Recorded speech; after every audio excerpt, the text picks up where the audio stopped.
Welcome to this week's episode of Promising Young Surgeon. This week, we are discussing the hidden curriculum of medical training. The hidden curriculum of medical training includes the informal lessons that we teach through the respect, language, demeanor, and attitude displayed towards colleagues, team members, and patients. For some context, medical school focuses on fundamental scientific and pathophysiologic principles, systems-based learning, medical ethics, and professionalism, population health, and academic research. Residency and fellowship focus on patient care, application of clinical knowledge, team-based care, effective communication and interpersonal skills, as well as professionalism. And then the hidden curriculum refers to things like power dynamics, including hierarchies in the hospital, gender roles and expectations, cultural and societal values, social skills, and work ethic. The hidden curriculum also includes what professionalism in practice really looks like.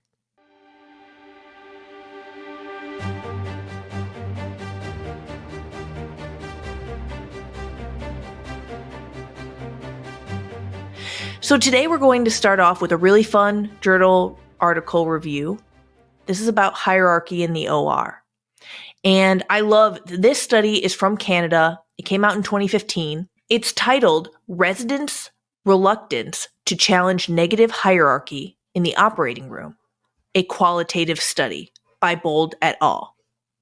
So we're going to go through this in detail together today before we jump into discussion with Dr. Loethen. And of course, we'll link this study here at the bottom, but let's go through the abstract first. Purpose. Our aim was to clarify how hierarchy influences residents' reluctance to challenge authority with respect to clearly erroneous medical decision-making. The methods for this study were as follows. After research ethics approval, we recruited 44 anesthesia residents for a high-fidelity simulation scenario at 2 Ontario universities. During the scenario, an actor, whom the residents were told was an actual new staff anesthesiologist at their university, asked the trainees to give blood to a Jehovah's Witness in contradiction to the patient's explicitly stated wishes. Following the case, the trainees were debriefed and interviewed for 30 to 40 minutes. The interviews were audio recorded and transcribed verbatim, and the text was coded using a qualitative approach informed by grounded theory. The results of the study. Qualitative analysis of the participants' interviews yielded rich, descriptive accounts of hierarchical influences often characterized by fear and intimidation. Residents spoke about their coping strategies, which included adaptability, avoiding conflict, using inquiry as a method for patient advocacy, and relying on a diffusion of responsibility within the larger operating room team. Conclusions. Study results showed hierarchy played a dominant role in the functioning of the operating room. Participants spoke of both positive and negative effects of such a hierarchical learning environment. The majority of participants described a negative perception of hierarchy as the norm, and they employed many coping strategies. This study provides insight into how a negative hierarchical culture can adversely impact patient safety, resident learning, and team functioning. We propose a theoretical model to describe challenging authority in this context. So, like I said, I love this study. And I think it's so savage too, because not only is it a pretty bad gig to be a resident, but these guys also got experimented on. So I'd like to comb through, and I've selected some quotes, throughout the text, and then from the resident interviews themselves that we'll just highlight here. So I really loved, in their introduction, they kind of set the scene very well. I'll read some of these lines here. The perioperative environment is characterized by relatively large and complex teams with members at different levels of training and with varied roles in high acuity, time-critical situations. Perioperative teamwork exists within a context of both explicit and implicit hierarchies. There are multiple power gradients within and between different professions and medical specialties.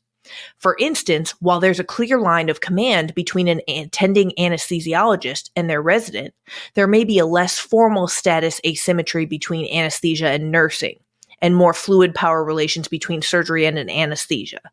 For instance, while there is a clear line of command between attending anesthesiologists and their residents, there may be a less formal status asymmetry between anesthesia and nursing, and more fluid power relations between surgery and anesthesia, depending on the individual physicians and clinical context.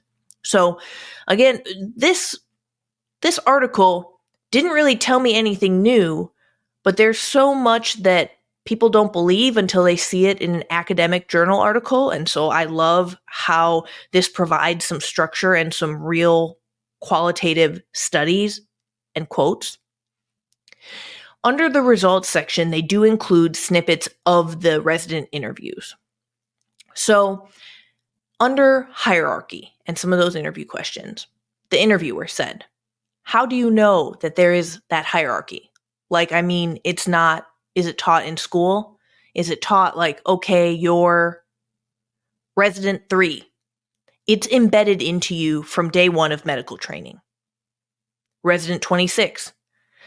Because the hierarchy is well established with the surgical staff and revered, I think they pride themselves on sort of abusing the junior residents. Factors affecting positioning within the hierarchy. Resident 7 stated, plus, I think oftentimes there's gender issues. Absolutely, whether it's a female anesthesiologist, male surgeon, or vice versa, I find it difficult to bridge the hierarchy when there's gender differences." Importantly, I really want to highlight this section of the results: effects of a hierarchical team climate on patient care. Residents cited numerous situations of the negative effects of power differentials on actual patient care, i.e., where negative outcomes could have been avoided if trainees were permitted to contribute more of their knowledge and skills within the perioperative team. Examples included instances where surgeons continued to operate despite the insistence of members of the anesthesia team that the patient was too unstable. This resulted in excessive blood loss and its sequelae, and the administration of inappropriate doses of anesthetic drugs, which led to negative patient outcomes. And so, in the discussion and conclusions of this study, basically residents described a steep hierarchy as an inevitable feature of the perioperative environment that played a dominant role in the operating room functioning. This hierarchy was described as often having negative effects on the well-being of trainees, as well as on learning and patient safety. I love this point that they make at the end, where they do describe, in contrast, Rabal et al. Have published on a quote-unquote flat hierarchy between nurses and doctors in Denmark, and that facilitates communication. They cited the Egalitarian Society of Denmark as a potential cause and point out structural issues that hint at the effect of the hidden curriculum. So their salaries are fairly similar between nurses and physicians. And so it's just interesting to see how some of these themes are cultural, and certainly in this study, there's a lot about the culture of North American ORs that is coming to the forefront. Dr. Joanne Loethen practices primary care in Kansas City, Missouri. She is boarded in internal medicine, pediatrics, and obesity medicine.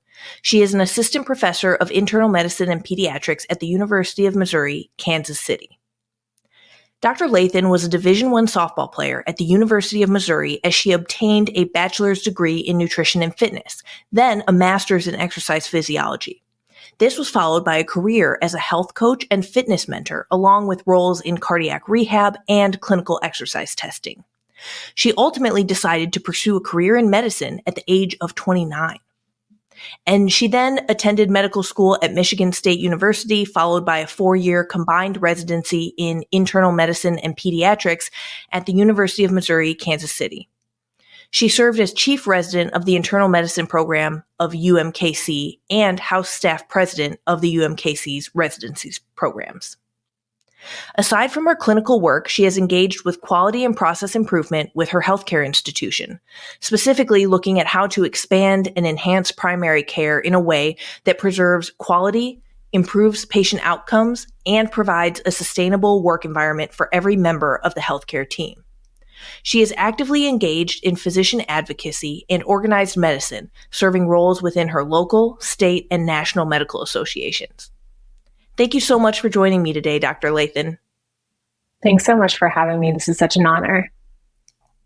It's so great to see you again. And, Dr. Loethen and I do go way back because we were members of the Missouri State Medical Association resident and fellow section back in the day.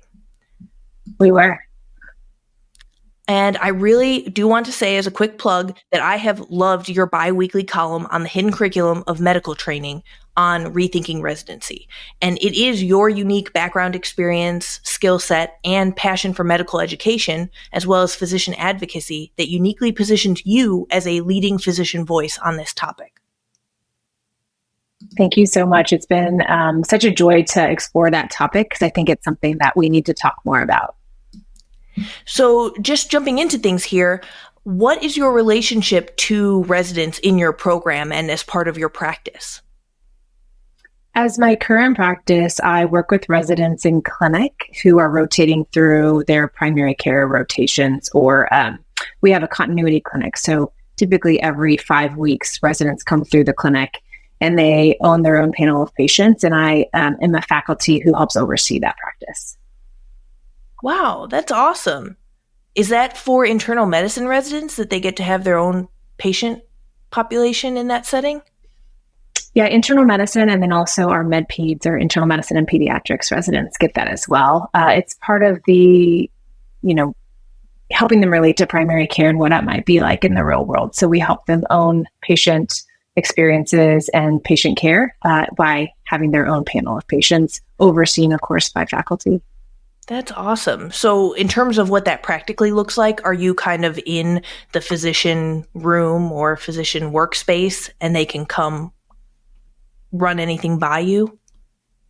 Absolutely. Yeah. We're on site with them. And certainly in their initial year, their intern year, as you know, when they're first starting out, we see all the patients that they see. And then from there, it's just based on whether they have questions or have something that they want us to look at if they're questioning a diagnosis or management, but they are always talking to us about the patient's care plan. And then we as faculty also can intervene if we feel that more attention at a given problem is needed. That's awesome. And honestly, kudos to you because that's probably not for the faint of heart, being the attending who needs to balance resident autonomy and learning with, of course, like really high quality patient care. Absolutely. The patient always comes first, but it is an opportunity for the residents to experience some autonomy because essentially, as you know, we're trying to move them toward independent practice in a transitional type of environment. Yeah, that's really interesting. And it even reminds me of like one of the models that we had at our VA hospital is that was a resident run clinic. And so we did have an attending, of course. They were in the resident workspace and they were available for anything to be run past them. However, even our junior most residents on that team, they did see patients independently and then they would staff them really with the chief resident was kind of the person who would run that clinic or be more available to see patients with them. But so, there's always interesting variations on these models and it's cool to see the variation. Yeah, I imagine every specialty is probably different in terms of what their guidelines or their protocols are. Certainly you surgeons also have a longer residency as well. And so with just a 3-year or 4-year residency for internal medicine and med peds, we think that we should be the ones that they're checking out to see what might need to be done. Yeah, that totally makes sense. Well, to jump pretty far back, but to start at the beginning, what was your experience like choosing to go into medicine at age 29 and, really going a non-traditional route? Yeah, it was definitely a big decision. I was blessed with great mentors who helped me throughout. A brief story of where I came from is that I was sitting in my chemistry 101 class and hoping to be a physical therapist in undergrad. And physical therapy, it was a miserable chemistry course. And the professor was brilliant, but I had a hard time following what he was saying. And then I went to my physical therapy orientation and what I was going to need to take. And I pretty much said, I'm done. I do not need all this science that I'm going to have to do. And it was interesting then, fast forward so many years later, that I realized that, hey, I actually do want to pursue a career in healthcare, and being a physician seemed to fit the best with where I wanted my career to go. So it was a big challenge. A lot of things have to be taken into account. Certainly the time commitment, the rigors of training, which I don't even think I fully comprehended at the time that I was deciding to go to medical school, as I'm sure most medical students don't. And then, of course, the financial aspect, which is nothing to be taken lightly. Yeah, you cannot shake a stick at the financial aspect for sure. And it kind of seems like it gets worse every year. You know, it's so interesting that you did take that non-traditional path and, you know, of course, like work a job for most of your 20s, it sounds like, because I did not know that about you when we first met, but yet you do have this like worldliness and perspective that not all doctors have, especially when they just run straight through all their schooling and training. You know, I just think that having that real life experience, having worked other jobs, having played other roles in the healthcare system and things like that, they help you see the picture differently. Yeah, it does. I really admire my colleagues who were able to make that decision earlier on in their education. I was just not one of those people. And I am so grateful for actually not doing that, because it allowed me to live life and understand those challenges. And then medical school didn't seem as hard in terms of the organization of time, the commitment of hard work that I had to put in. So I found it amazing to give me some perspective. So. Yeah. And it always seemed like that in medical school and residency, you kept up a lot of great habits in terms of like physical activity and eating really clean. And do you feel like that was just a continuation of things that you'd set up earlier in your 20s?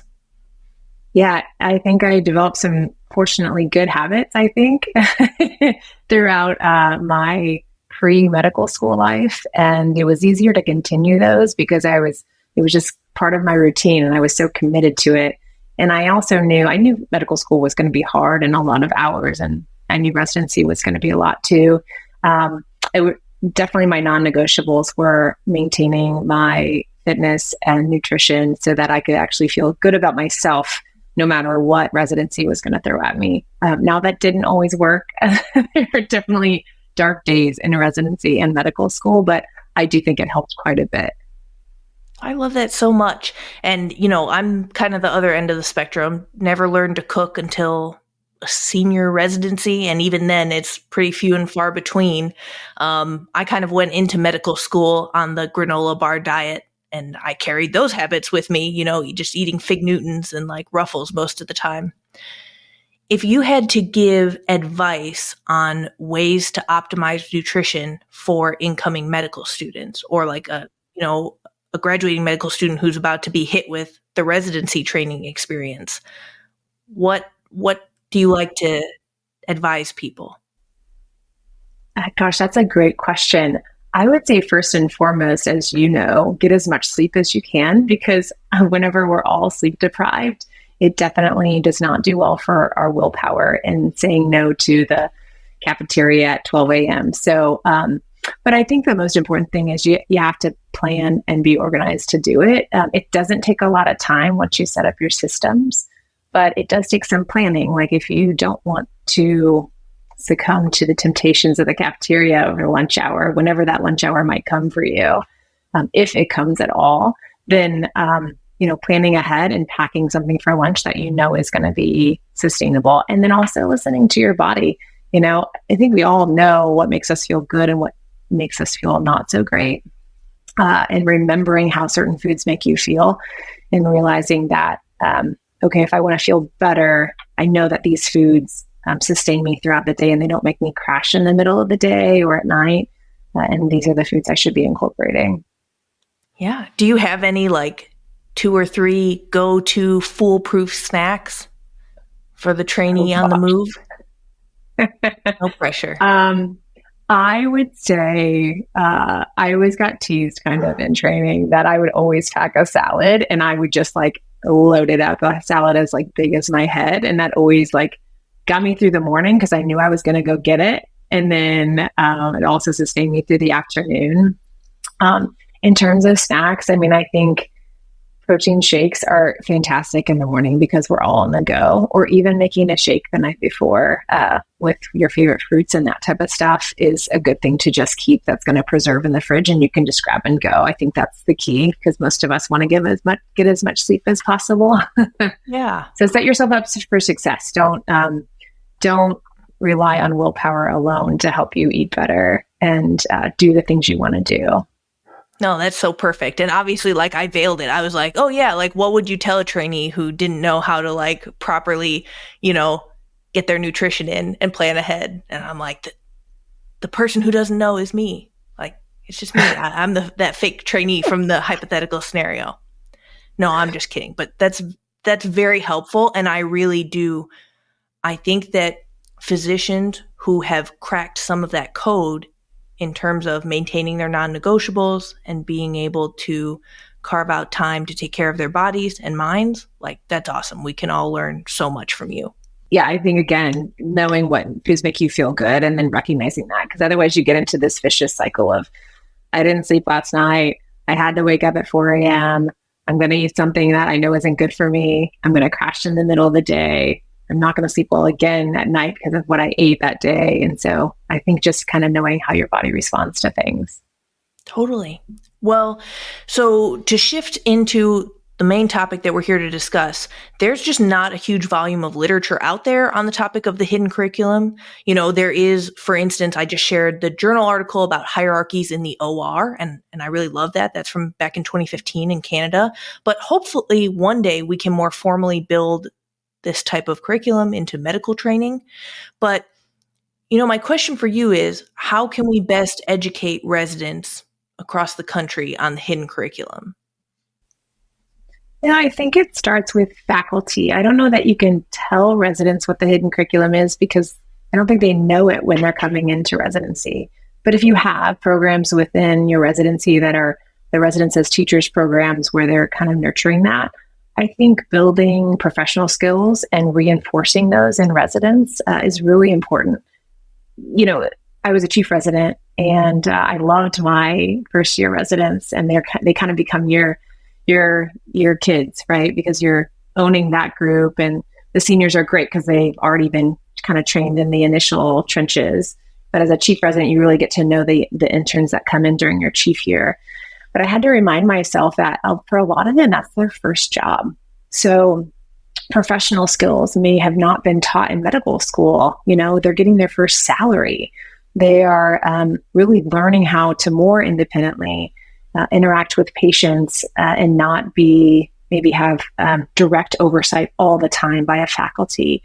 And so I think we overlook a lot of those small but very meaningful characteristics and lessons that they are learning every time they're watching us interact with patients.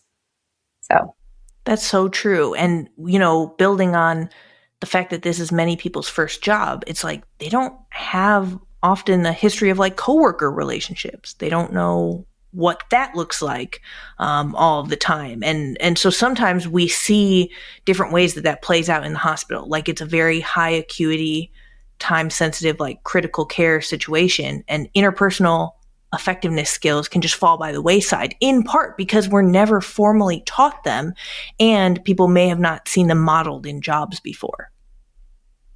Absolutely. I think, the tone we use in our voice, the way we present ourselves, the way we talk with patients, and, what our body position is when we're talking with them. And then I love that you said working with coworkers, and not just our own physician coworkers, right? Talking about respiratory therapists and nurses and medical assistants who are so vital to the healthcare team. And honestly, we probably do a pretty poor job of helping residents understand exactly what everyone's role is. We just throw them in and then we name off someone, and so does that and so does that, but not really teaching them that they're all professionals as well, and we're all trying to work within our abilities. Absolutely. What advice would you have to a trainee, like a resident physician, who is interested in this topic and they want to, approach medicine with kind of like this team-based, very empathetic and kindness forward type of approach, But let's say that that is not what's being modeled for them in their department or in their residency program. What do you think are some healthy ways to like handle that or navigate it? I mean, it can be really tough if you don't have like a role model who's modeling good behavior for you. Yeah, I think it is identifying the people that you do admire and that maybe you've noticed that patients respond to them in a different way. And then thinking about the traits that I want to pick up from that person. You know, we tell interns, intern residents when they're graduating into their second year, like progressing into their second year, that toward the end of their intern year, they should be thinking about which seniors they really resonate with and which seniors maybe don't have traits that they want to carry with them as a senior resident. Because really, when you go into your second year, and in some residencies into your third year, you really become the overseer of the medical team to some degree. And that's really where you take on those habits of, you know, how do I want to talk to patients? How do I want to position myself? How do I want to respond to emails?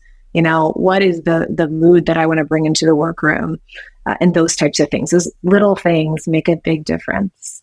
And then the other thing I would say is look beyond medicine.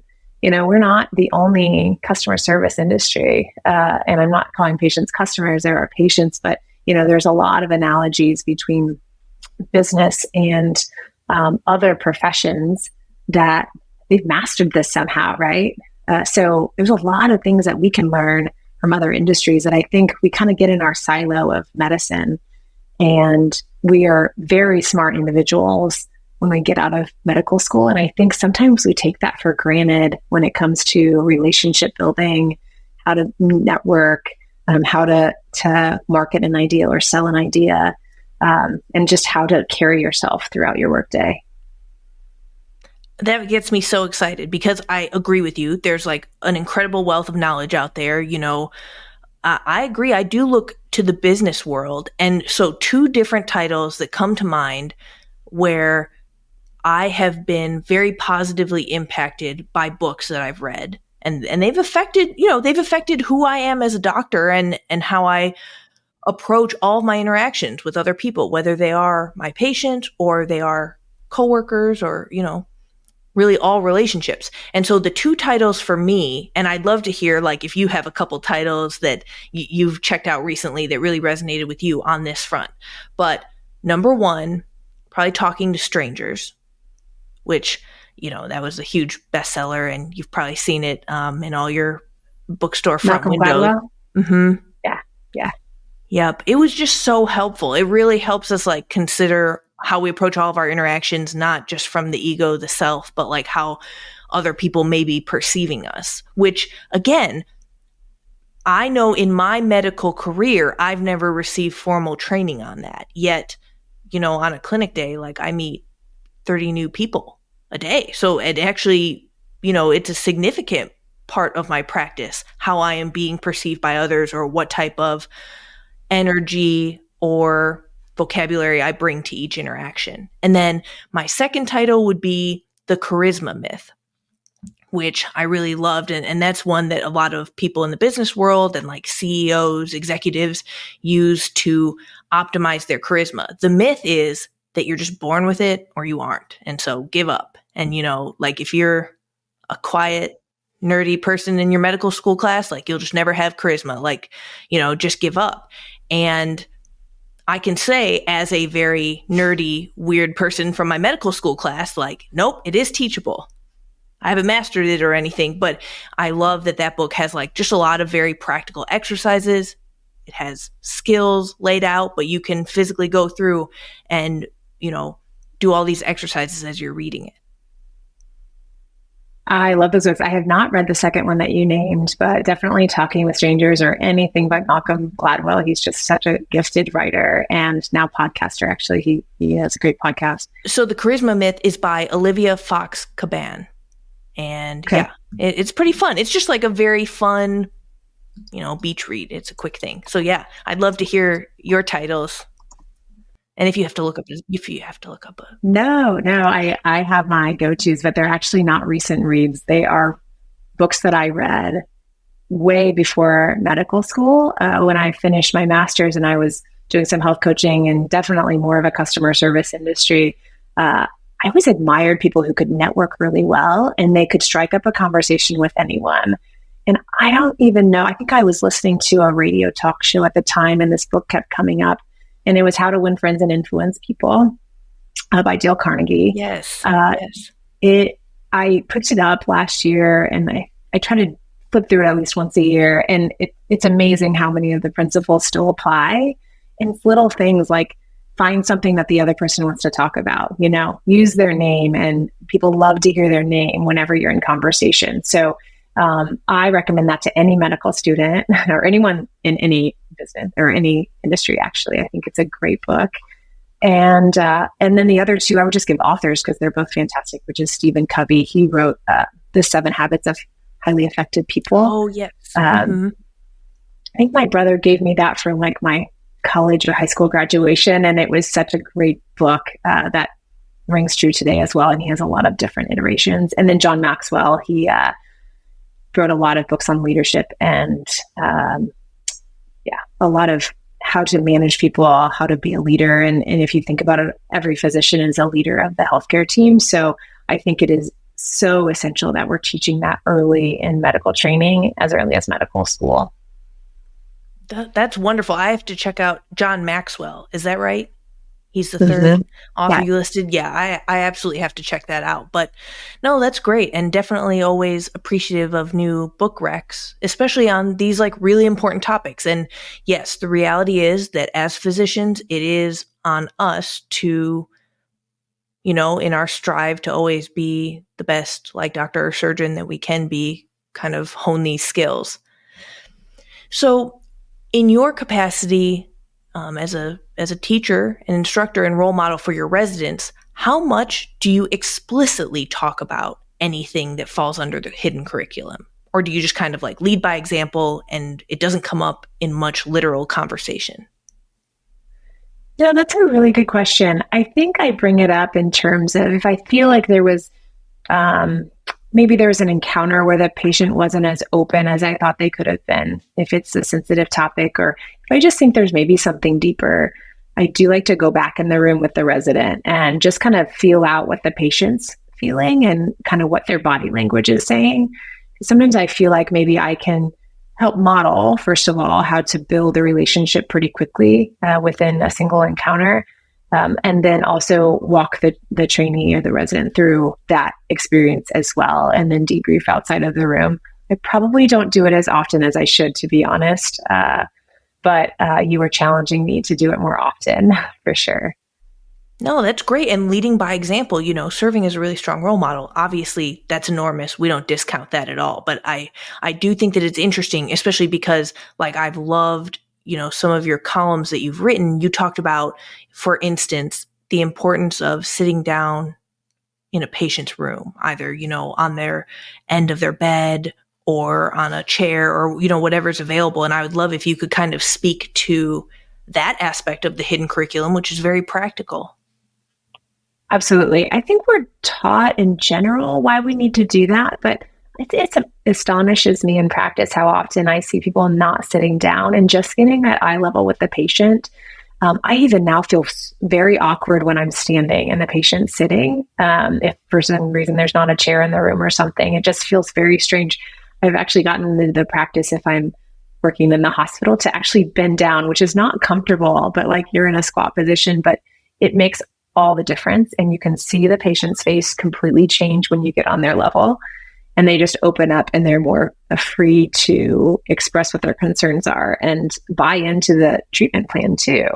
I think it just shows this degree of concern that you can't tell standing up. And then in the hidden curriculum article, I also talked about asking the patient permission.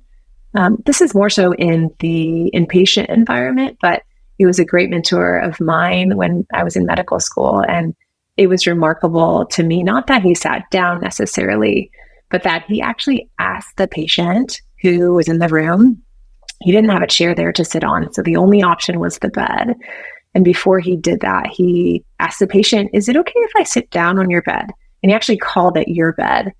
And I think that stuck with me so much. And now when I'm in any patient's room, asking them, can I move your bedside table for you? Can I do certain things to help them feel more at home, which I know seems so weird. You'll never feel completely at home in the hospital, but I do think it's important to help patients understand that they have some control as much as we can give them in the hospital, and show them some respect for their territory and what's around them. So that's an experience in medical school that really stuck out to me. And I really appreciate what the patients, what their perspective is from that experience. Yes, exactly. So asking permission from the patient, I really that is something that I have done now. I'm trying to think, I guess recently, like in the preoperative bay, that's a good example of a situation where it's kind of tight quarters. You don't get your own chair as the surgeon, but sometimes I'll ask permission to perch. I certainly will not perch without permission. And I do think that one thing that helps me is that I just am naturally a person who kind of has a bigger personal space bubble. And so I would not really get into somebody's space like that without asking permission, but it does even help in clinic and things like that because, and you and I are both pretty tall. And so that is part of it. Because if somebody is visiting with me in clinic, I won't stand really close to them, over them, unless I'm doing my exam and need to be, up close for otoscopy and, things like that, the oral pharynx exam. But like when we're having a conversation, I think it's great for us to be cognizant of some of those body language dynamics and just, how some people may have much bigger personal space bubbles than others. Absolutely. It's as simple as asking them just that you can do an exam. I think we often come at patients without asking with our stethoscopes or our otoscopes, and we just kind of assume that they're there to just accept whatever we're going to do, whether it be an exam or a question that we're going to ask them. It is remarkable the change in the trust and relationship whenever you simply just ask the patient, do you mind if I do an exam on you now? When I'm in the hospital, if I go through a history or if I'm just picking up the patient for that day and kind of recapping, help me understand why you're here. This is what I understand. Can you correct me if I've missed anything? And then once we're through with that conversation, really just simply pausing and asking them, do you mind if I do an exam now? I think that's just a huge thing rather than just coming at them and assuming they should, just accept whatever you're going to do to them. Absolutely. And I don't know where you start in your exam. Like, what's the first thing that you do then? Or like the first point of contact for your exam? It depends why they're there. If it's a focused visit on the knee pain, then we'll talk first and then we'll do the knee exam. But if it's an annual general physical, we usually start with your favorite, the ears. And then and it just kind of depends on whatever your system is. I'm sure every physician has a different system so that we remember to hit everything that we need to. Yeah, that makes sense. Just from my standpoint, and I'm a general ENT. So yeah, like I do have to look in everybody's ears who comes to clinic, unless they're a follow-up for something else or, a post-op, of course not. But the vast majority of patients, all new patients, they do get their ears looked at. And yes, that's the beginning of mine. But what's so funny is like over my years in training, I have seen people like, let's consider an alternate situation where somebody doesn't ask permission. They just start the exam. I've seen patients jump out of their chair because they were not expecting it. And somebody just put a speculum in their ear. Like what a creepy sensation. And it would be very startling if someone was not prepared for that to happen. So I agree. The more that we can prepare patients and let them know that we're looking in the ear, request permission to look in the ear, things like that. You never want to see a patient like startled or jump out of the chair because someone is poking them. Exactly. And especially being sensitive if they have if they have pain somewhere, and that's why they're there to see you. If somebody comes into me with knee pain, I definitely want to ask first and also warn them, I'm going to do an exam and I just want you to know it may hurt, but I don't mean to hurt you. I just need to figure out what's going on. And do you mind if I do that exam? And also just, I don't know, I think later when you're then talking about treatment options, you've already established with the patient that, hey, I'm on your team here. We're going to figure this out and you have choices. I'm going to help you understand what those are. And I think it just serves, it helps a lot on the back end when you're talking about treatment if you can gain the trust up front. Absolutely. So, in terms of another part of the hidden curriculum that I wanted to hit today, could you talk about specialty disrespect? Because this is such a popular topic. Every resident I've ever spoken to about it, it's like a light bulb goes off. They're like, wow, there is a name for this phenomenon that I've seen, but, never put words to. Yeah, isn't it funny how we are all on the same page through medical school and we're buddy and we hang out and we study together. And then somehow immediately when we walk across the aisle or across the stage at graduation, immediately we go into our own silos and somehow we're on different teams. Just fascinates me. And I see this a lot from every level of training, including physicians, where it's not an intentional slight, but it's just enough of a tone or a one word or just something that suggests that one specialty isn't worth more than another. And it's really frustrating. And I think we're cannibalizing ourselves when we do that. And then it just furthers the silos. And then we're all frustrated because we don't know who we're referring to and who's who in our organizations because we now have these walls built up around that. Absolutely. To use the definition here, specialty disrespect is the phenomenon of dismissing skill and expertise of other specialties with verbal slights over the phone, on rounds, and via passive-aggressive comments in the EMR. So I liked these examples of saying, call medicine and make them do it. I certainly, as a surgeon, you do hear that on rounds and things like that, or comments like, how did the ED miss this? And I really did like, there was that 2020 survey from Georgetown University where medical students were surveyed. 31% stated that comments of specialty disrespect affected their career decisions. And 21% said that such comments affected team dynamics in hospitals. There was also that University of Washington study from 2019 by Alston et al., where 80% of M3 and M4 students experienced specialty disrespect in their learning environment. And so I love that because, even as I said in the intro with that journal article, is that people tend to not want to believe or see things until they see it in an academic journal article. So it's awesome to see like a little bit of this in the literature proven, even though, again, we do all innately know it and we've seen it.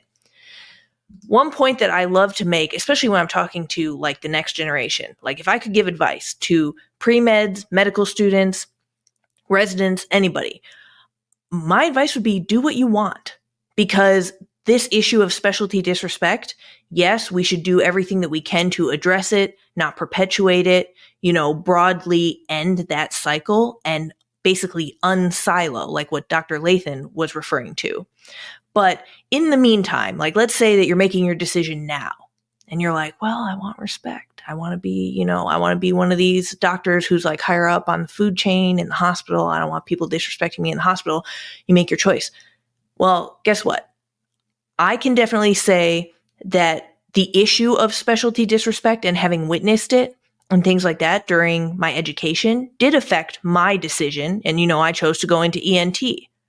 But what's so funny is, this never ends and the goalpost will always move, because as a general ENT, somebody who chose not to do a fellowship, for instance, I certainly get demeaning comments about like my limited specialization. And, it's funny when you think about it, that there are people out there who would take the stance like, why even bother going to college if you're just going to phone it in and become a general ENT and you're just going to do tubes and tonsils? Like, that's embarrassing. That's embarrassing for your life and soul. And so it's a great reminder that you can't please everyone, unless you maybe spend your entire life and career just doing fellowship after fellowship. And then like, you're maybe the only pediatric, double, general, colorectal, neurosurgeon, vascular surgeon out there. And then like, maybe you can be disrespectful to everyone else. Obviously, I would not recommend that route.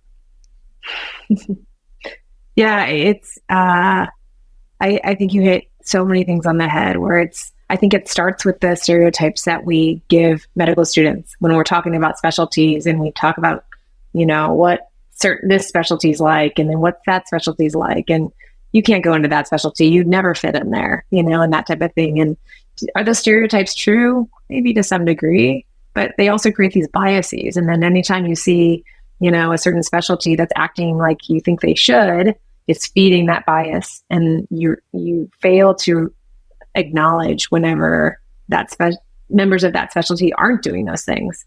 And so it just creates this vicious cycle, and it just further splits us up.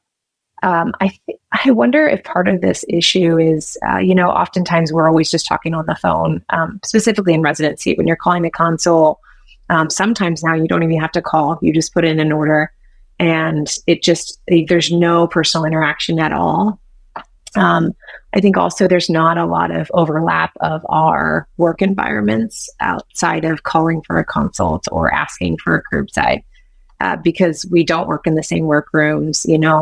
If you have time outside of your clinical duties, then you're probably hanging out with your own specialty. You're not engaging with other specialties. There's not really an incentive for programs, for GME programs to help residents be more collegial and work together. So I think the responsibility is probably on us to help nurture that and feed that, and then also just call it out. Call out whenever we see some disrespect from someone else. It's not that we necessarily have to, completely disagree with them, or that we do disagree with them. Sometimes it's just the way they approach the question that makes us angry about it. And learning those communication skills with other specialties or disciplines, I think, is so important. And then understand everybody's expertise, right? I'm not going to expect you to detect a heart murmur. And so, I'm not going to, throw you under the bus for missing something there. I know that your expertise is ears, nose, and throats, and that's what you do. And if I have a problem, if it's beyond my expertise, then I should welcome your collaboration, and hopefully you would welcome my referral to you and that type of thing. So it's all this relationship building I think we're missing. Yeah. And I mean, I'd love to hear if you have any ideas about how we could try to promote like even GME type of sponsored events at an institution that would like help break down some of those walls and maybe like give incentive for different programs to socialize with one another.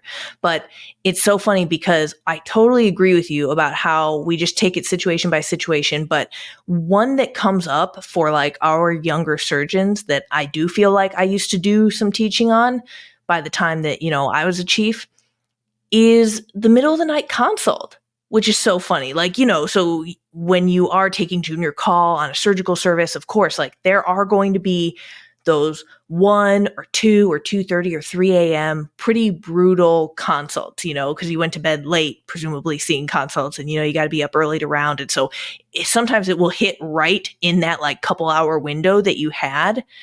But what was always really foreign to me and generally unhelpful is this sense that the consultant resident would pick up the phone and, the ED provider would be like, hey, this is what we've got. We wanted to ask you, hey, can you come like look at this peritonsillar abscess, right?